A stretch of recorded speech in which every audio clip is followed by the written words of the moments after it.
سید عالم علیہ السلام نے دہن کا زاویہ بنایا کہ آب دہن باہر جائے. صدیقو، فاروقو، علیو، طلحو، زبیرو، بلالو، سعدو، سعیدو، وقاص. آگے آتی ہے چشم فلک دیکھ رہی ہے یہ کیا چاہتے ہیں.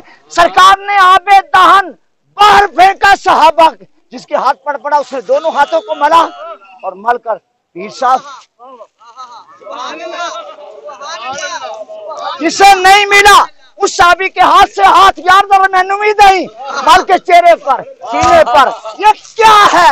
تم نے کہاں دیکھا؟ کسے دیکھا؟ صحابہ کو دیکھا ہوتا تو یہ عقیدہ نہ ہوتا. صحابہ کا عقیدہ یہ تھا کہ رسول اللہ کی ہر ادا پہ مر مٹا.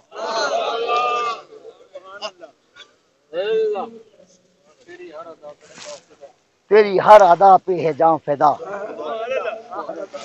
مجھے ہر ادا نے مزہ. تیری ہر ادا پہ ہے جان فدا، مجھے ہر ادا نے مزہ.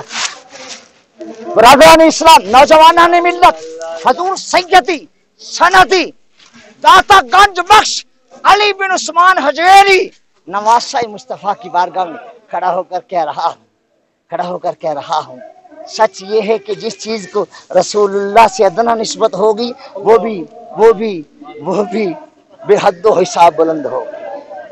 بے حد و حساب بلند. سید عالم نے ناخنوں کو تراشنا چاہا. ناخنوں کو تراشنا چاہا. تراشا اترا. صحابہ نے آگے ہاتھ کر دیا. کیا شان ہے. کون کسی کا تراشا ناخن سنبھالتا ہے. امام اہل سنت کہتے ہیں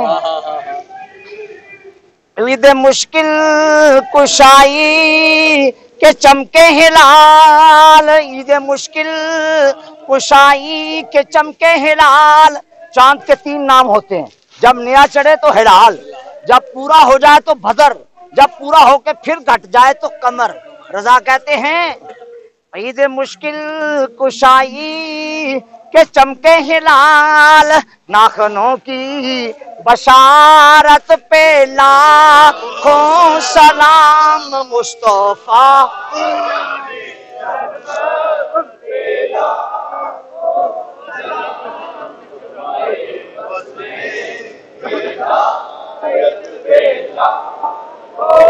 اور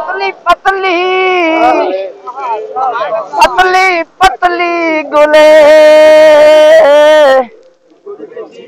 قدس کی پتیاں، پتلی گلے قدس کی پتیاں، ان لبوں کی نزاکت پہ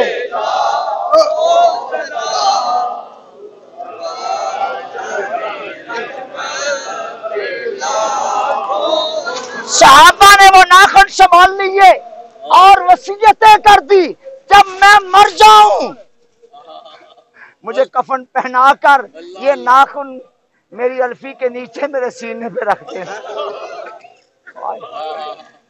ابھی پوچھتے ہو صحابہ کا کیا عقیدہ تھا؟ ابھی پوچھتے ہو صحابہ کے کیا عقائد تھے؟ خدا کا خوف کیجئے، اللہ سے ڈریے، اللہ سے ڈریے. ورنہ مجھے بڑے اشعار آتے ہیں میدان مناظرہ کے. اب یہاں میں کیا پڑھوں ان کو؟ یہاں میں کیا پڑھوں؟ ہاں بہر الغالب کا یہ شعر ضرور پڑھ دیتا ہوں. ہم نے مانا کہ تغافل نہ کرو گے لیکن خاک ہو جائیں گے ہم، تم کو خبر ہو.